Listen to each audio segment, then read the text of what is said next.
guys. Good morning. Good morning.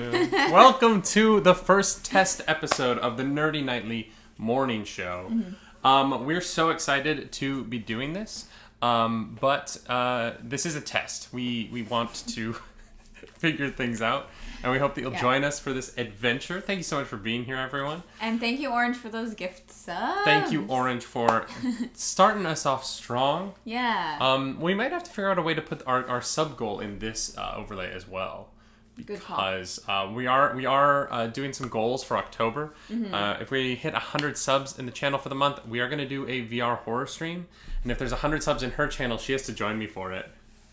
Great. Jad, we're not going to be doing karaoke's on this one. I will get you those points refunded. But this is a podcast talk show. This is being recorded to be put on YouTube and to be put on our podcast feed as well. So some of the Twitch stuff won't be there. Our chat bot isn't on, so there are no sound commands, stuff like that. But we'll get you that Phantom of the Opera next time, Jad. Yeah. David, I need credits. I know, King Brent, we all need credits, and you'll get them eventually, I promise. Is this going to be a regular thing? This week we are going to do Monday through Friday. We're going to do a morning show every morning. Yeah. This week to try it out. But, we have to fix bugs like the fact that in the chat you can't read it because it's black on gray. So that's something that we'll fix for next time. Nailed it. Posture check. Thank you, Miller. Do you want to scooch that way just a little bit? Yeah. So you're not cut off by the... And we are going to be doing some nerdy news. Bringing you all the latest in what is going on in the world of nerddom, geekdom, and beyond. Oh, a moisture farm for the Empire. Cheers. Our hubby wifey mugs, because we're basic like that. Hey, Miller and Roisin got us those mugs. Miller and Roisin. Yes, Miller, thank you for the mugs. Thank you. We have some really fun nerdy news to start the morning off. We got the Mandalorian release schedule. I'm so excited. So excited, clearly. I mean, we literally... the only person on the set with us is the child. Yeah. The Mandalorian will be releasing October 30th. That is a Friday. And every episode will release every Friday after that until December 18th. Mm-hmm. Unlike the first season, which had 2 episodes the first week, there is no doubling up on weeks. It is 1 episode every Friday, every week. Mm-hmm. And I want to throw to you... What are you looking forward to most in Mandalorian Season 2? I want to start off, first of all, by saying Rebel Trooper, that's a great idea. We will work on an intro song. Yeah, we are working on stuff. If this stays a regular thing, this is our trial run. We're going to see how it goes for us. But for Mandalorian Season 2... I am actually very happy that they're sticking with a weekly release. Mm-hmm. I know that was really controversial, especially for the boys. People review bombed. We're trying to spam negative reviews for the show. Mm-hmm. And I honestly loved that weekly release. I thought I had forgotten how much I liked having that.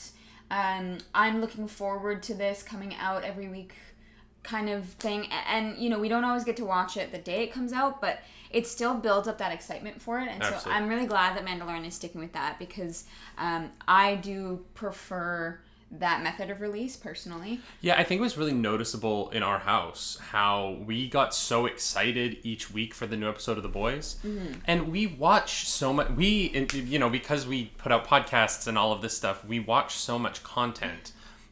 That it sometimes is weird that I'm not excited for things mm-hmm. because it feels like I have to watch it, or I'm just watching so much that it kind of is hard to tell things apart from each other at times. Yeah, for sure. And so having something that was like, you don't get it until this date, you can't just watch the whole thing, was really mm-hmm. nice. And The Boys became an event in this house. Like every Friday we were like, we have to find time for this. Yeah. It also made me... think about the show more instead mm-hmm. of just kind of vegging out and letting it all run past my eyes. I had a week to think about each episode.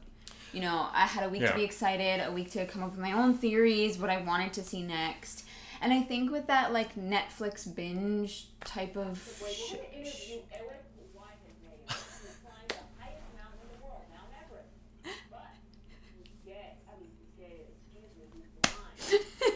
I love that.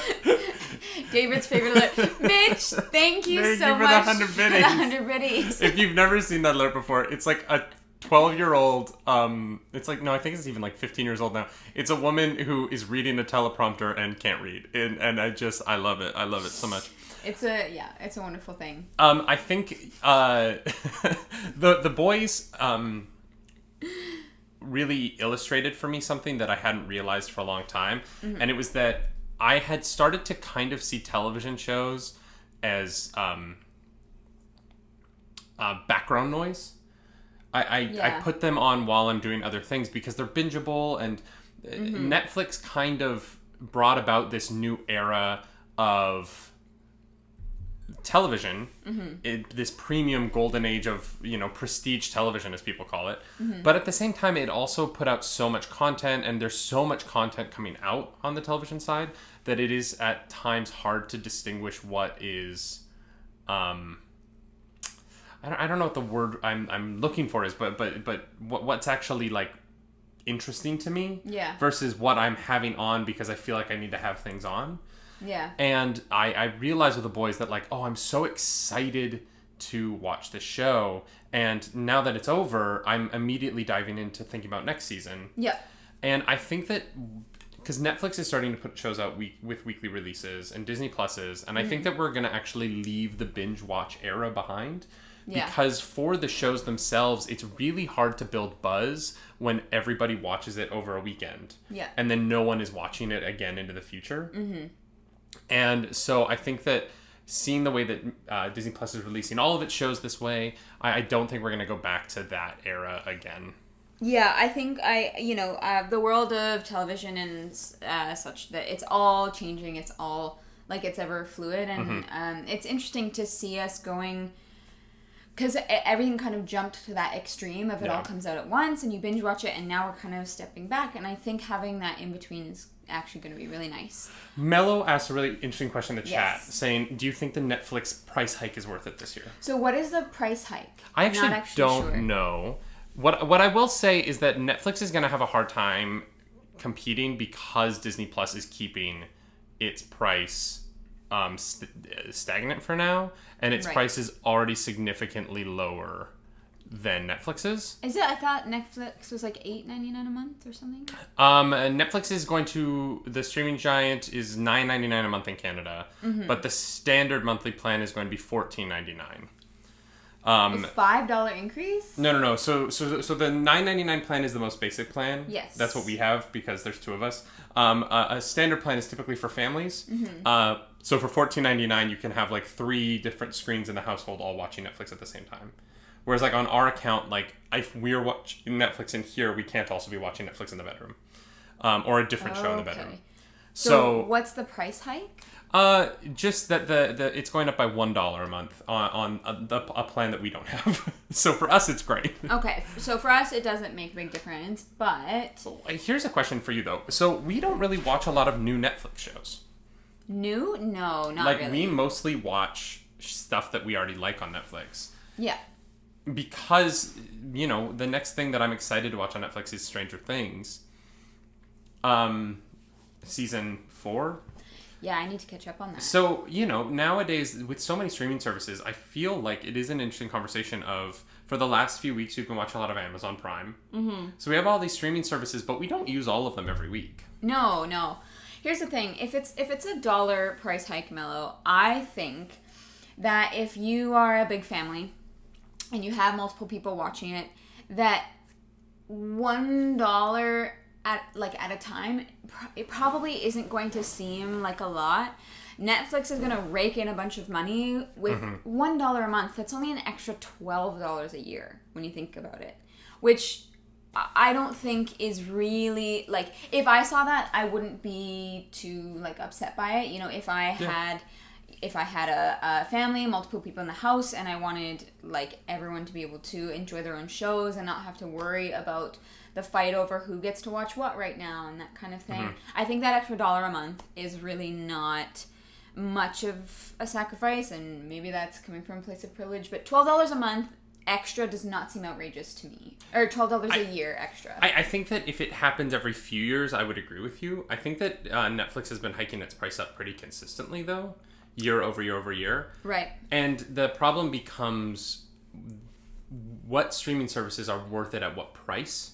I think that because Disney Plus is arguably the cheapest with the most content right now, because it's Disney and because they can, because they own all of their content, it becomes interesting to see a service like Netflix, which has to raise its prices because they do not have a larger corporation that can kind of offset costs here and there. They also don't have the content in-house that Disney does. Netflix originals are great, but they don't own Pocahontas. You know what I mean? They don't own... Yeah. And also, Netflix is a much more varied streaming service. Disney Plus is a kids streaming service. I love it. There's plenty of stuff on there for adults, but there isn't any adult content. The other thing as well, though, is I think that Netflix is seriously stepping up their original content game. I mean, they're making so much of it. Netflix is making so much original content that the number one show on Netflix is usually something I've never even seen an ad for. Yeah. So, I mean, that's the other thing is if you're somebody who, like, that's how you get home and unwind and relax is, you know, just watching Netflix and having that on. I think that price hike really is gonna feel different depending on what kind of, like, watcher you are. I honestly, you know what, Mello, to answer your question, I think it's going to come and go, and people who have Netflix are going to continue to have Netflix. People who don't will continue to not, and at the end of the day, people aren't really going to care all that much. I just want to say, Birdie Bougie, I am also very upset that Glow was canceled, but I don't think that was just because Netflix cancels shows too quickly. From what I read, Glow unfortunately was canceled because of the close proximity that the actors have to have with all the physical contact. And during COVID time, they only had, I think, 2 episodes filmed. And then they were not able to afford to keep it going, which is unfortunate. And actually, there's a bigger part of that, which is that Netflix is, in canceling some of their shows, they're trying to release people from contracts so that those people can get work if they want to. Someone like Alison Brie can afford to take a few months off. She has multiple television shows. She has royalties coming in. She's doing all right. You know what I mean? But the crew of those shows are also contracted. And those are people who maybe can't sit around for 7 months and wait for their job to come back. Yeah. And so in Netflix canceling Glow, a show that they do not know when they will be able to continue to produce episodes of, when they can continue to pay people, those people are able to jump onto a different show and are contractually able to make money in their field in a way that they're not able to at the moment with the show that they're contractually stuck in. And so it becomes a really complicated matter of, like, a show like Glow might not be able to film for 1.5 years. Yeah. And it might film then. Just because Netflix cancels a show does not mean that Netflix won't bring it back when it's safe to do so, if they have a reason to, if they have the cast on board and everything like that. Yeah, if there's if there's a public outcry, we want that last season of Glow and the cast is willing or available to come back for it, that might change things. But, that's also just an unfortunate circumstance because of COVID. Yeah. Because they were in the middle of filming it. That we would have gotten that show if it wasn't for our global pandemic. Yeah, the global pandemic. Don't you just hate it? We always seem to come back to that. Mello was asking if we find it hard to keep up with all the different platforms. Yeah, 100% Mello. I'm having a hard time with the content. Just because there's so much that comes out, I miss a lot of things. Obviously, we have a certain aesthetic that we go towards. Yeah. So if it's a superhero show, we watch it. If it's a Star Wars show, we watch it. If it's high fantasy. And if it's romance, we probably don't. Yeah, I've never been, like, a rom-com kind of person. Like, I've seen, like, I don't know, probably less than 10. Like I've watched a lot, but it becomes hard in television. It's just too many episodes, and there's just too much. Yeah, it's definitely not my genre. But yeah, I find it hard to keep up with, like, what's coming out when, on which service, and what's exclusive, and how it's being released, and it's a lot. Like, David and I have to pick and choose. We talk about our list all the time. We have a very extensive list of things that we would like to watch, and the list only gets longer. The list doesn't get shorter.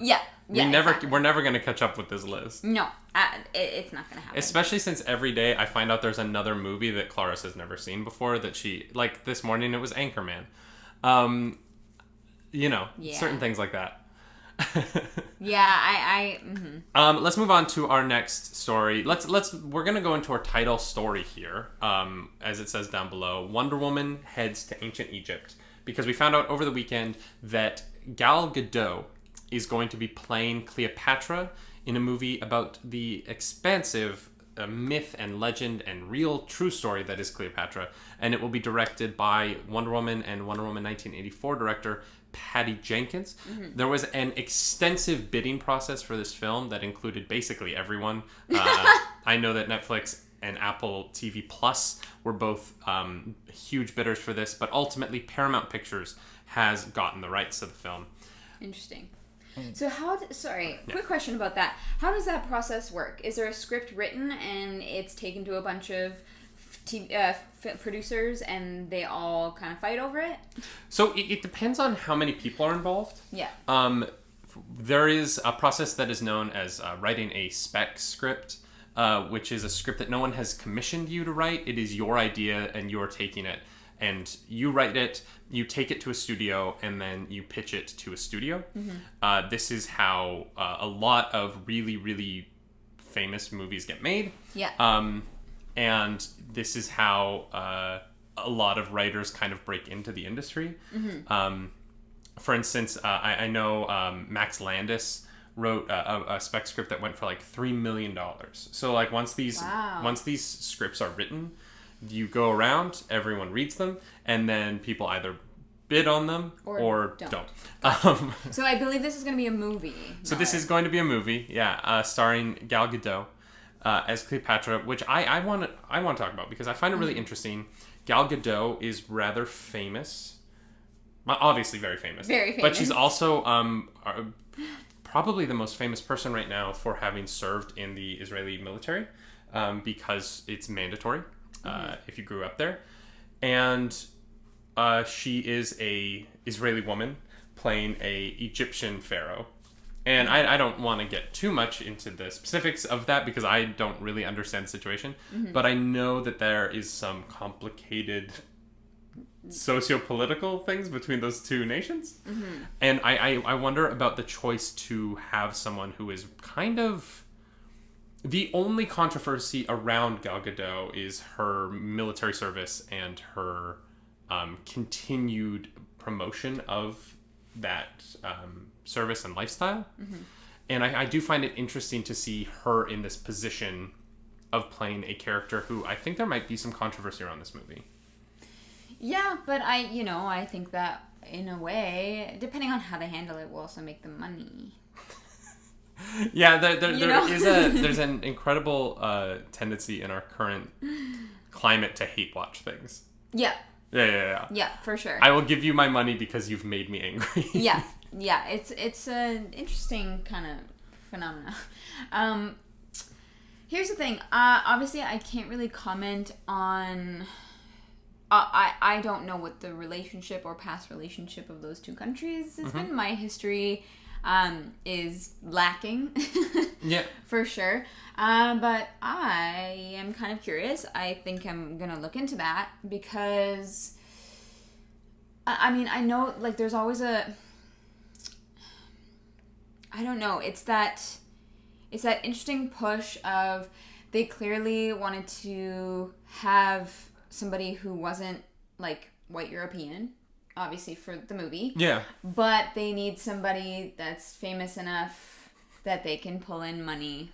And I think that that's probably I wonder if it was in their minds, that like relationship when they cast her. And honestly, Gal Gadot is such a huge international star at this point that it might never be a problem. I know I saw that. Mello is hate watching this. It might never be a problem. It might never even be a consideration. It is just it might be and it might not be. And I don't know because I'm obviously not the person who's involved in any of that. I am excited to see a Cleopatra movie directed by Patty Jenkins. Yeah. Honestly, her involvement is more exciting to me than Gal Gadot's just because I think Cleopatra is a character who falls into sort of stereotyping and mythologizing of women in a way. She exists in a way that is... very put on a pedestal.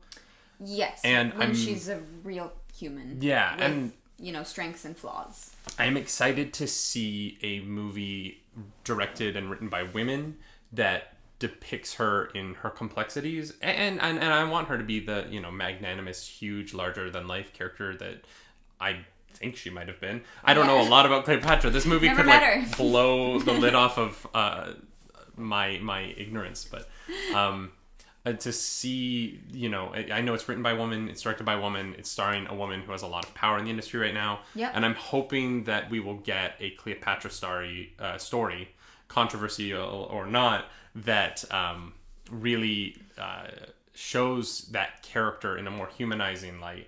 Yeah. And I hope it's successful. I want Patty Jenkins to just get all the movies. I think she's a fantastic director. Yeah. Yeah. Yeah, we've talked about this before. There are things about the first Wonder Woman movie I did not like.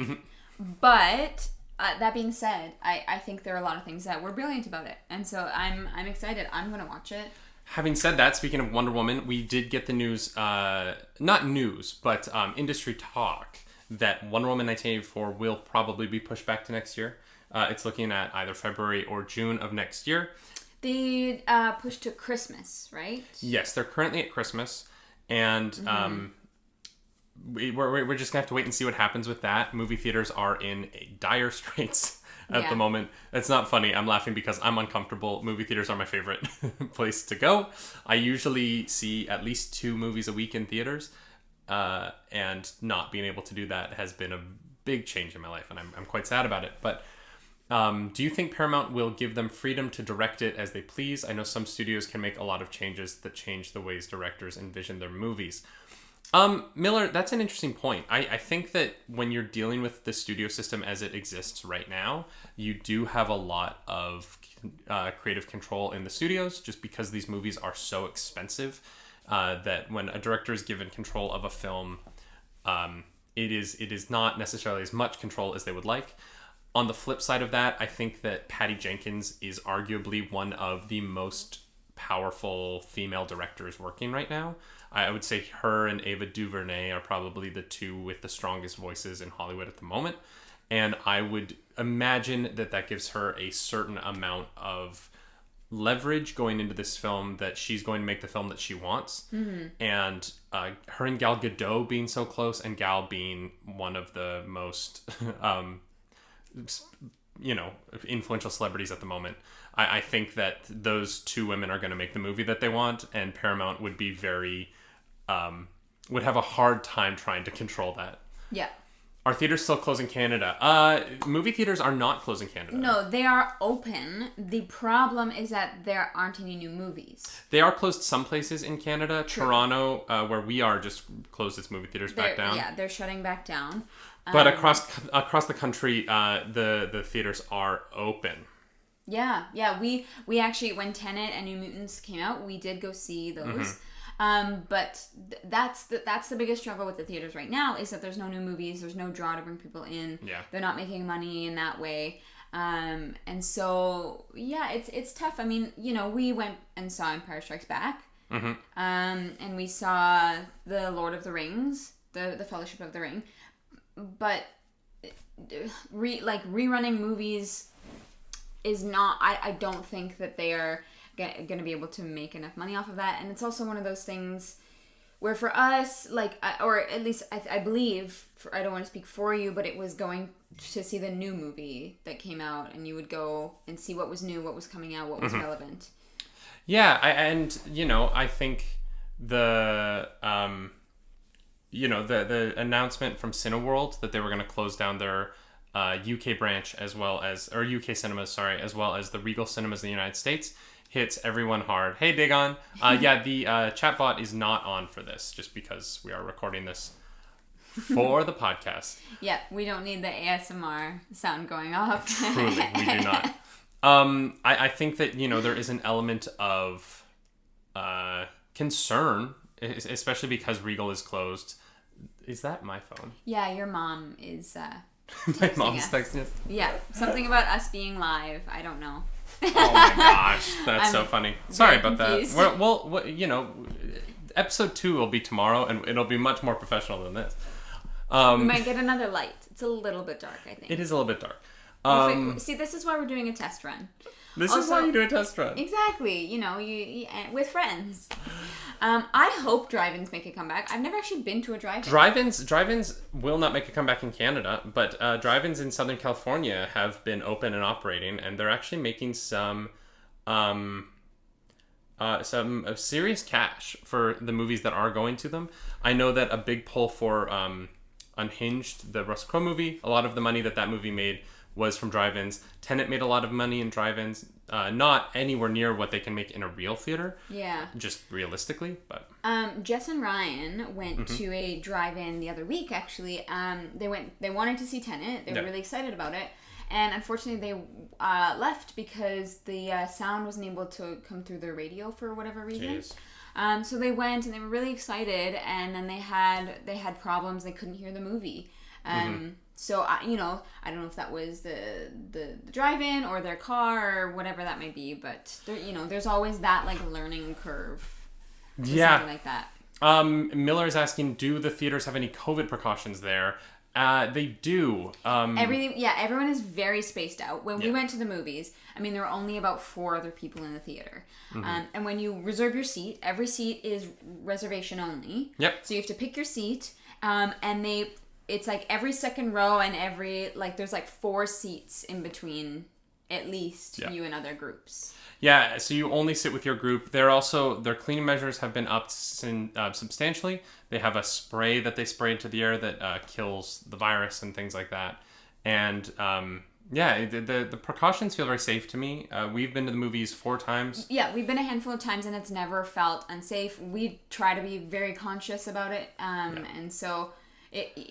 That was all in Alberta, where we were living at the time, where the cases were so minimal that that also was a huge factor in it. Depending on where you are in the world, going to the movies probably feels differently depending on location and case and everything like that. Yeah. So we don't really know what it's like in Ontario, but unfortunately Ontario, because of the number of cases, is closing things down again, so we may not be able to experience that. Also, Daygon, just to answer your question, I don't think I could live without D&D, so we're going to have to go with option A. What question was that? Would you rather play a full D&D campaign all the way through without stopping, or never play D&D again? I could absolutely play a full D&D campaign without stopping. That sounds like a great day. That's like the dream right there. Yeah. That's not even hard. Yeah, so Miller, groups can sit together. Yeah, at movies. Yeah. We're going to move on to our next story. I think we talked about Cleopatra. We'll probably see it. Yeah, provided we don't really have too much information about it yet, other than it's happening. It's happening. We're getting a Patty Jenkins directed Cleopatra movie, which I'm very excited about. Yeah. The next story is a rumor going around the Hollywoods that Tom Hardy, the actor, who was recently Eddie Brock in the Venom movie, may be in talks to appear as Eddie Brock and Venom in Spider-Man 3, whatever this follow-up to Spider-Man Far From Home is going to be called.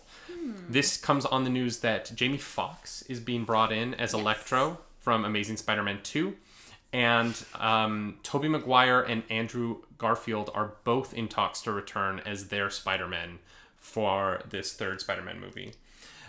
Do you think that it is smart for this movie to copy Spider-Verse so soon after Spider-Verse? I was just going to say, wait, are they doing Spider-Verse? Is that... Well, I mean... is that what we're doing?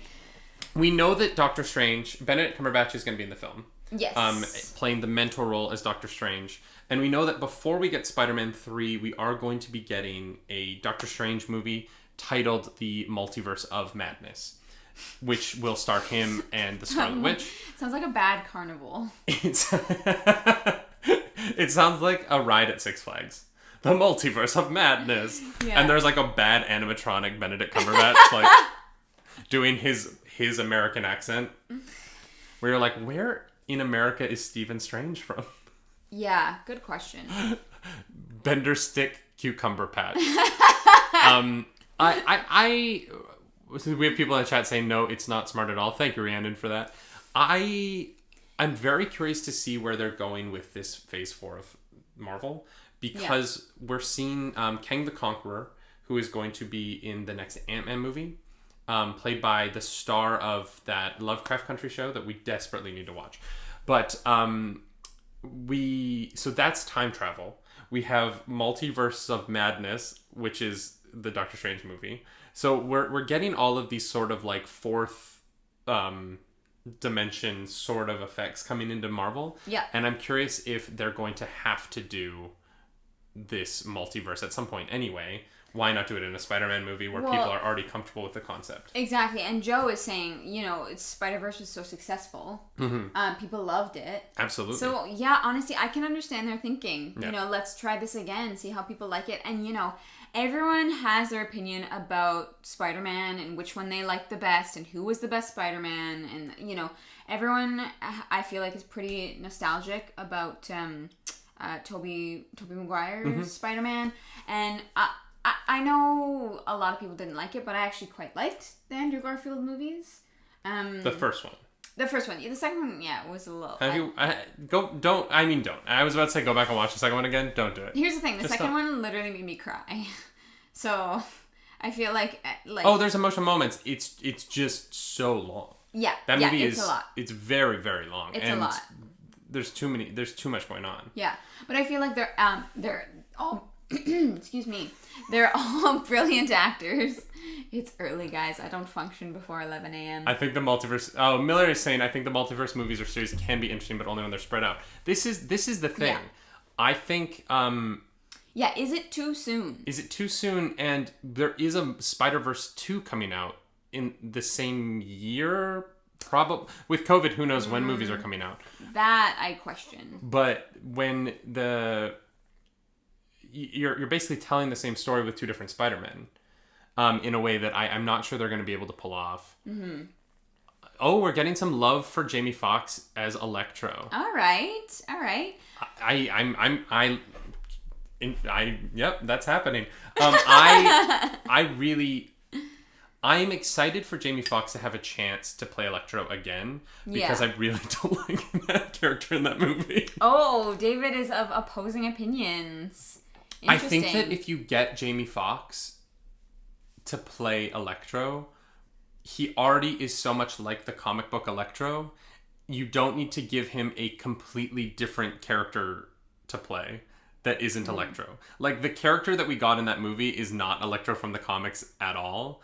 And so when they cast Jamie Foxx, I was like, oh yeah, he'll nail it. He will nail exactly the Electro that I read growing up. And then they wrote a different character. And I was like, what is happening? Yeah. And also, if you're going to make Electro the start of the movie with Jamie Foxx, don't then cast Dane DeHaan, an actor that some people have heard of, as the bigger villain.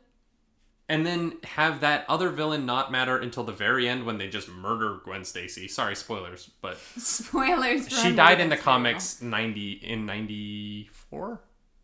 The year I was born. Here's the thing. I, as someone who... I'm not a comic book reader, which you guys know for the most part.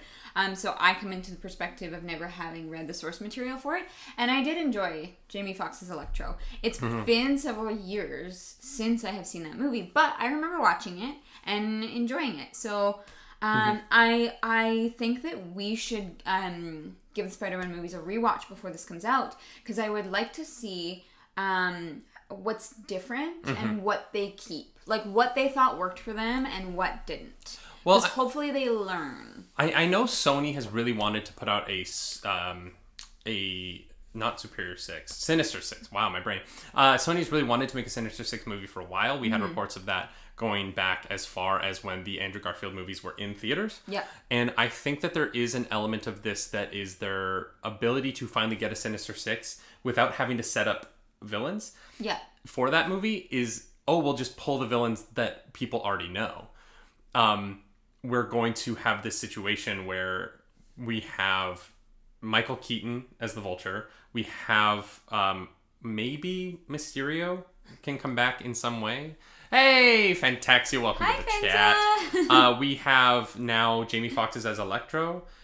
So we're going to bring in these characters. The one question I do have about this movie that I'm very curious about is whether or not it is going to be weird because we're having Tobey Maguire in the movie ostensibly as an older Peter Parker. Yeah, they're not going to de-age him. Yeah, they could digitally now. I guess with today's like technology, it is an option, but I don't think that that's what they're going to do. Do we really need Doctor Strange in a mentor role in this movie then? When we have... Is he going to be in a mentor role, or is he just going to be able to facilitate the coming together of the multiverse? Everything has been saying that Doctor Strange is there to be the mentor. Okay, interesting. I just think it is interesting to have old Peter Parker...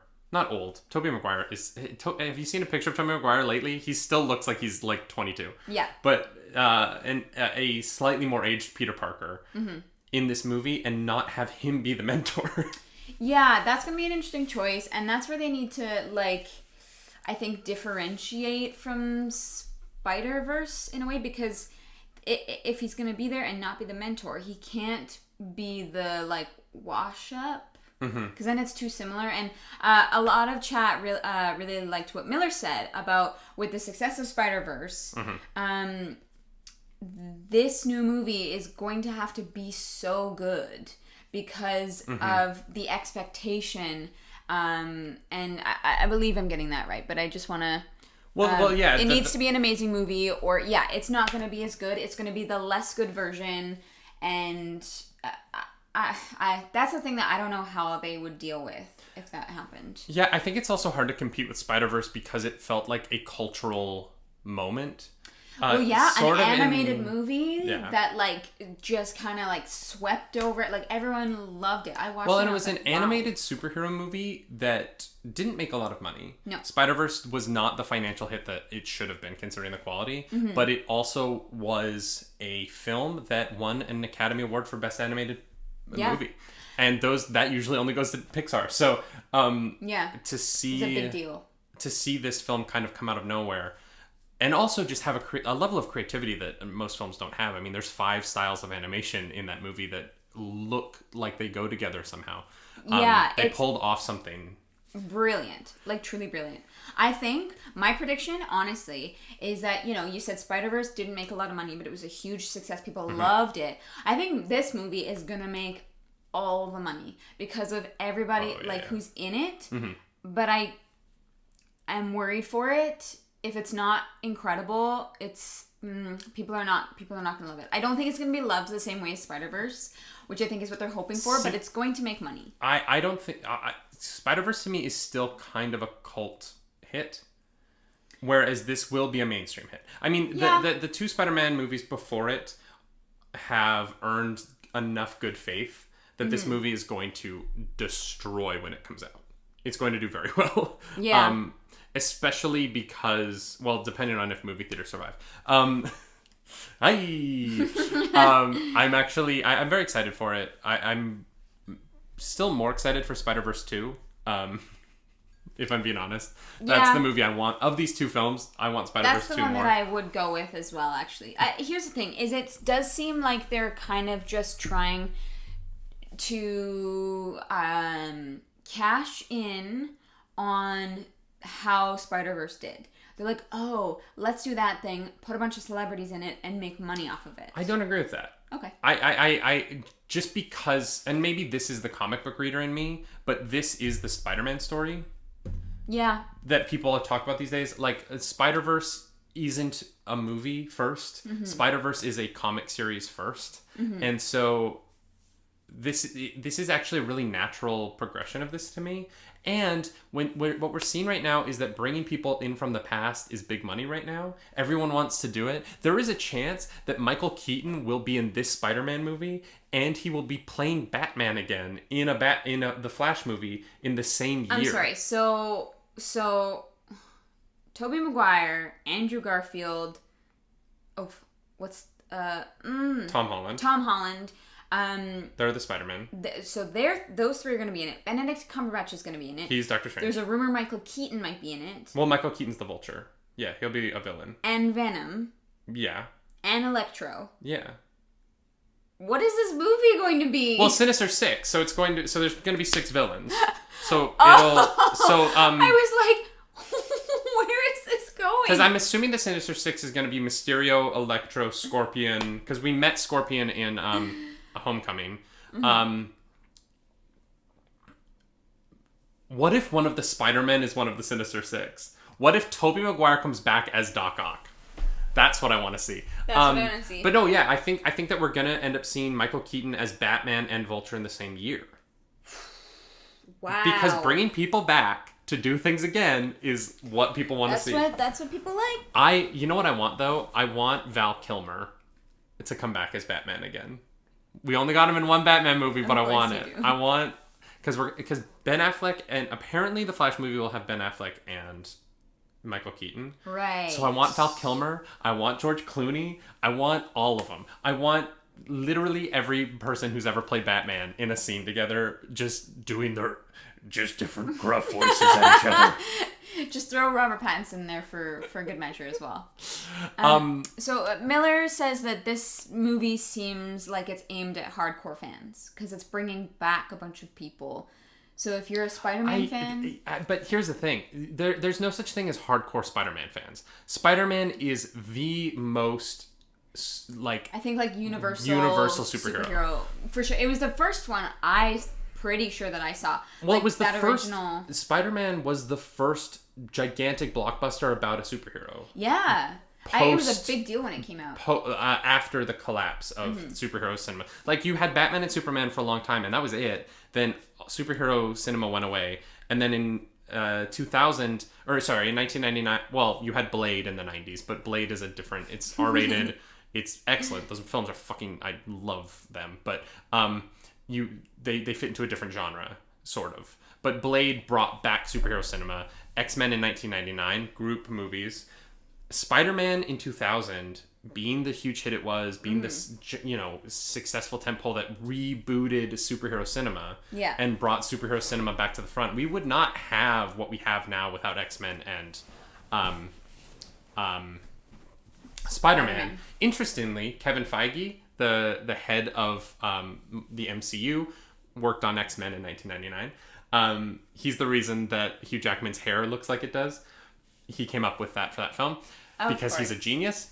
So Spider-Man isn't a hardcore character. Spider-Man is the most accessible character. Yeah, it's the one everyone knows about. People have been watching Spider-Man movies for 20 years, and these characters, Tobey Maguire, Andrew Garfield, and Tom Holland, those three are so well known that it's not like anyone's going to be like, I don't know who these Spider-Men are. There's probably young people who will actually like. But anyone who's like our age and older is going to know. The TikTok crowd is going to be very confused by this movie. Yeah. But for anyone over the age of 20, I think that this is going to be a very accessible group of characters to want to go see in a film together. Yeah. Yeah. I think they do need to be smart about it. Make sure that they all balance each other out and mesh well together. But I don't know. I think we're going to need more information. Mello the Bard says, shout out to Unbreakable being a low-key great superhero movie without you knowing it. Unbreakable's great, Split is great, and Glass is great. I won't hear any detractions to that statement.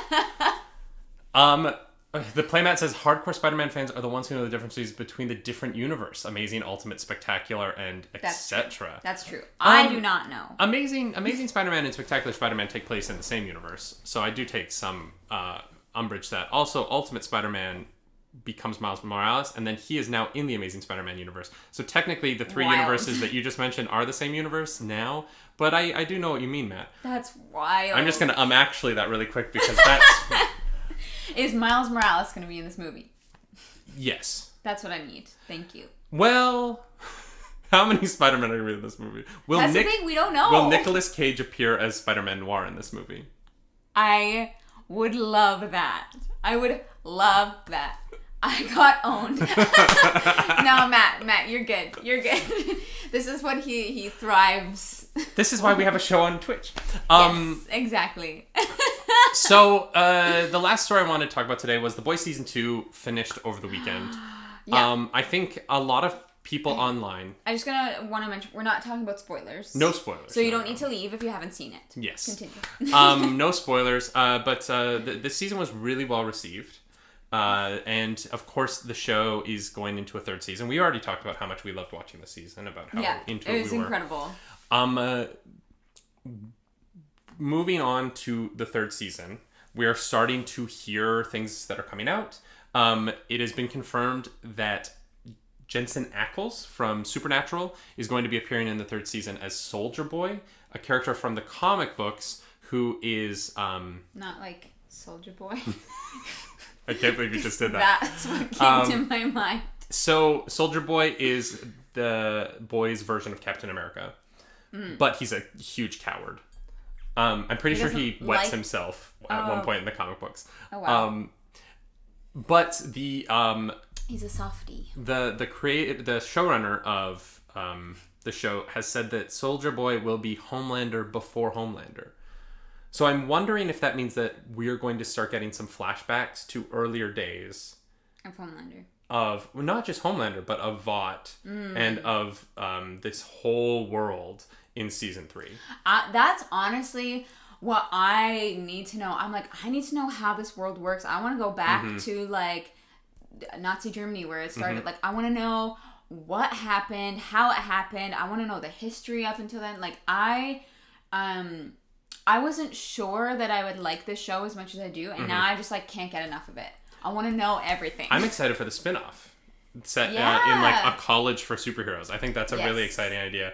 Very, very adult. I imagine that it's not going to be like Sky High. It's going to be like... Can you imagine Sky High in this universe? I hope you guys know what Sky High is. Otherwise, it's a bad joke. We need to do that as a watch along on the Patreon. Sky High? Yeah, we should absolutely watch Sky High. All right, if you guys want to rewatch Sky High with us, we'll do that on the Patreon sometime. The other big quote that kind of got circled around is Anthony Starr, who plays Homelander in the show, has said that in season 3 of the show, Homelander will be a homicidal maniac. As opposed to...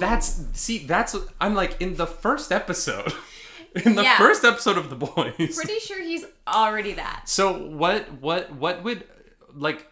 I think maybe what it means is that he's going to be actively seeking out people to hurt and kill. But right again, now, what is that as opposed to... What...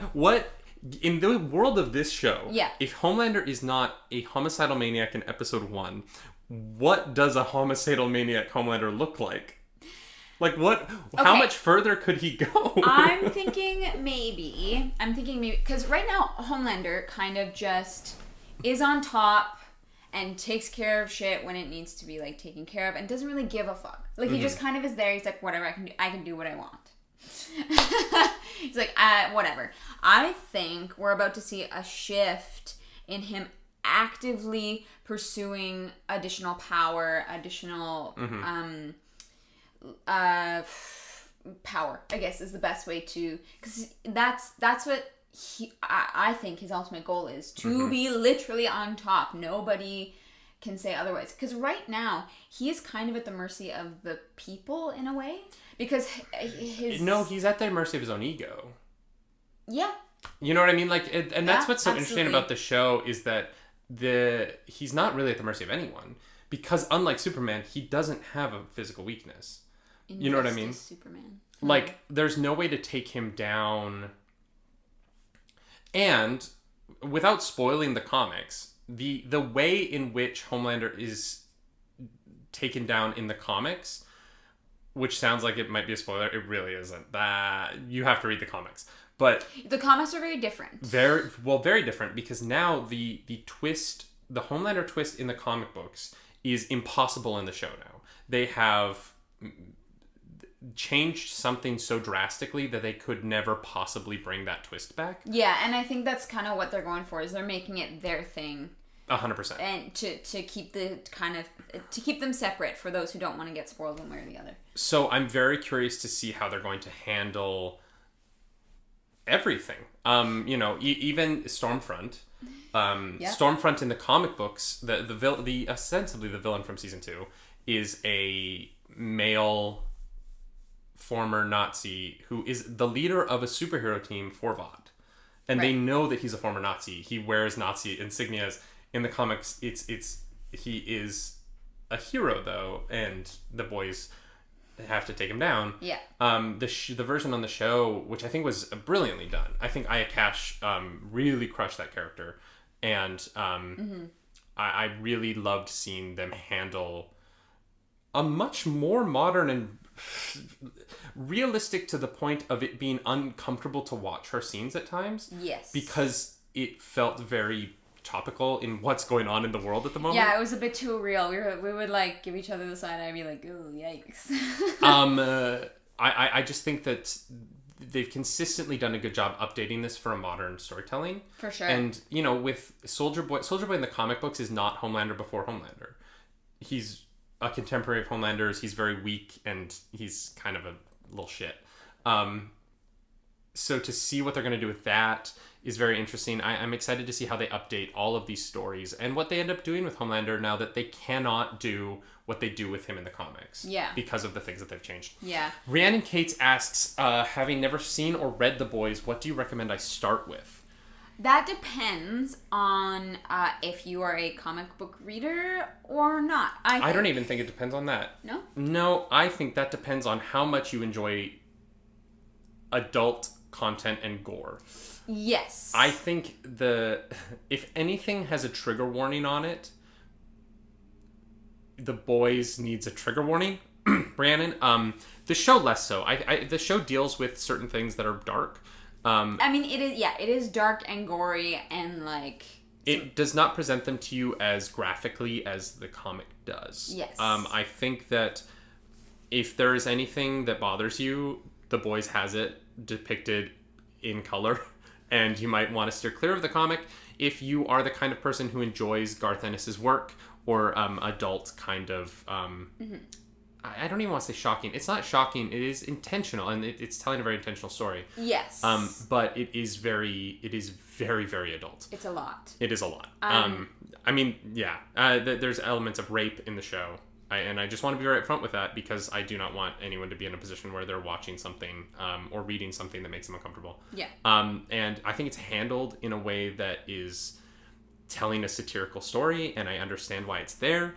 But if that were to bother you, I wouldn't recommend picking up the comic, but I would recommend picking up the show. Yeah, I would start with the show. If you were going to start anywhere, I would start with the show because the show has actually made me curious for the comic books. And I don't know if I'll ever get around to reading them or have the time to, but it's actually something that I've been thinking about because I've really enjoyed the show so far. So that's it. Just to answer your question, that's where I would start with. I would recommend watching it first. Start with the show, and if you're watching it going, you know what is a more messed up version of this, then go read the comic. Yeah.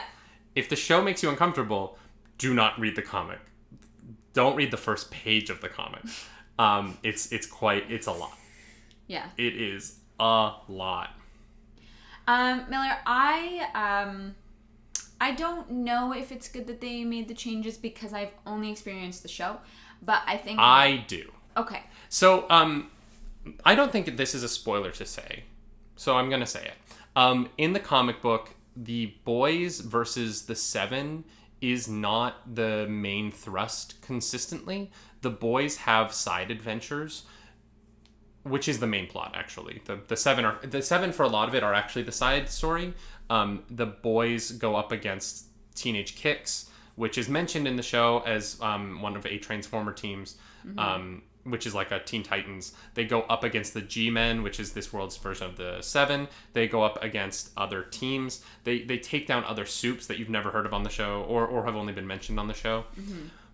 By changing things so that the focus is this very direct battle between the Boys and the Seven, the show has a lot of focus, and because of that, it makes the Boys more important.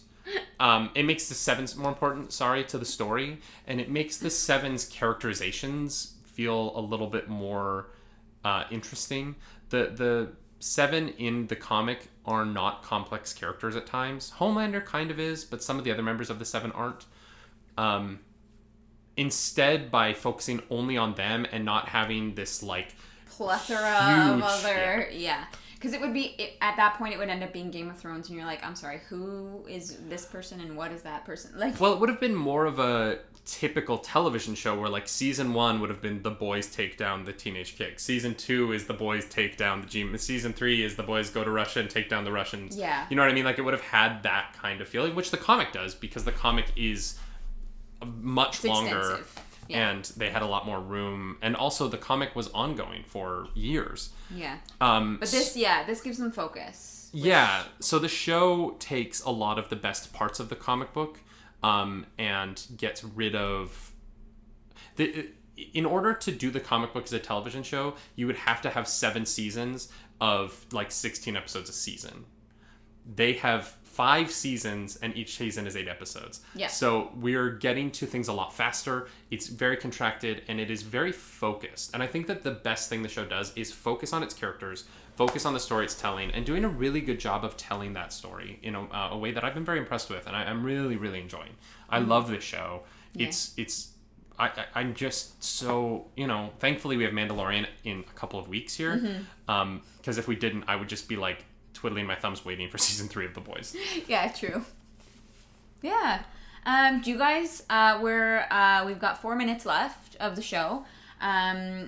Is there anything you have, or should we ask if there's any questions that we missed from the audience? No, if you guys have any questions, please ask.